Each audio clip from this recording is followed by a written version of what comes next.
On Monday, June 22nd, 2020, Tim Cook announced Apple is making the switch from Intel to Apple Silicon.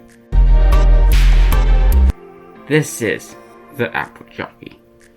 When Steve Jobs announced the transition from PowerPC to Intel, he said Intel, not x86. Like how Tim Cook said Apple Silicon instead of ARM.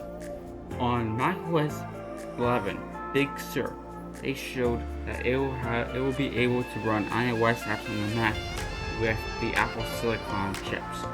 With Rosetta 2 and Universal 2, x86 apps will work on Apple Silicon. With Catalyst, developers will be able to have the opportunity to add Mac-style menus to the iOS apps on Mac.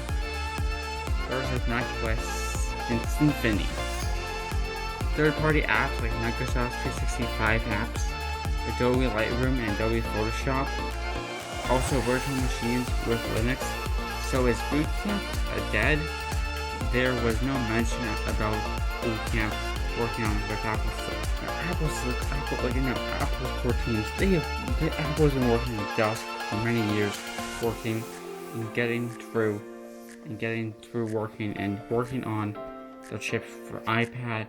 We started with we had the A series, then we got the Apple Watches, even the T2 chip. This will give them more this will allow them to do more security and build with the security features of Gatekeeper and like the Touch ID and stuff right onto the chip without having to dodge into. This will also help with it's also help with thermal throttling and the coolant system on Mac. This will also help Apple have less overhaul and actually help with the thermal throttling issues that are on Macs.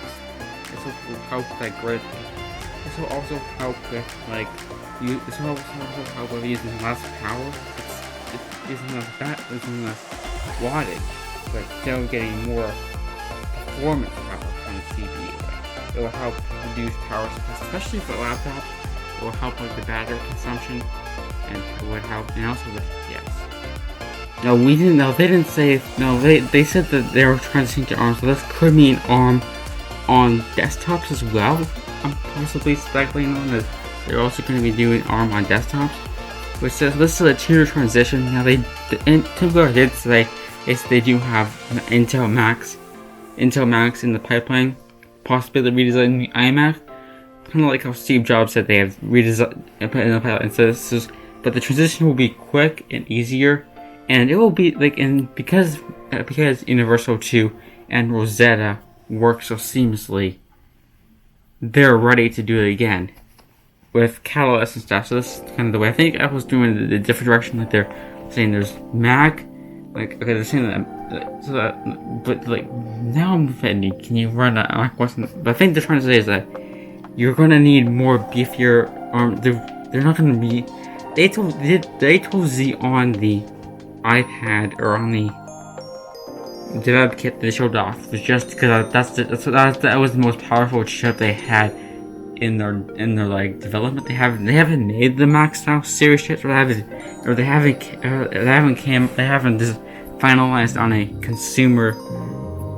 They played the designs and stuff. They haven't really made a consumer model until they have prototypes and stuff. But they did say that it's going to be a whole series on an episode. It's probably going to be more powerful.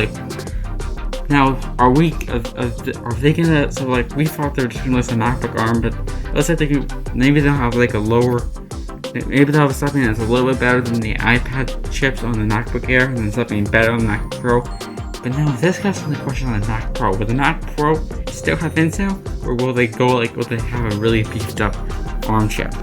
That's a really big question, because when you take the Pro stuff, when you take the Pro architectures and stuff, and you kind of give it into that, is this going to be interesting? If Apple's going to do their own chips, it's going to be Apple. They know how to do it. It's not ARM, it's Apple Silicon, because they designed it themselves. They license the ARM architecture, but they're not using Windows. They're not using Qualcomm. They're using their own chip, which has worked really well for the iPhones, and has always, and every year has always beat out the Qualcomm chip of that generation.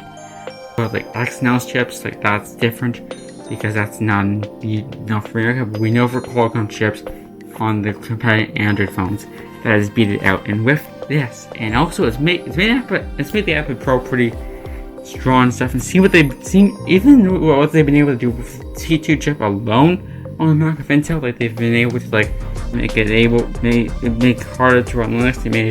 They made software secure, so they've been able to do that with the T2 chip. Imagine what they can implement on the chip and stuff. Also, they're going to be ditching Radeon. They're going to be, I don't know, I think they might be designing graphics on the chips. I don't know about the pros, like not the pros that have onboard graphics. Like, are they going to be designing their own graphics? Or is it going to, or is it, because you're still going to need dedicated graphics. I don't think we're going to go just to integrated graphics, because we know how that works for professionals who want their stuff. I think this is a good transition. Let me know what you think about the transition from Apple Silicon on Mac and them slowly abandoning Intel. Some rumors. Yep, this was in the pipeline a long way, and we can't wait to see what they come up with. Anyway, that's it now, Jockey. Peace.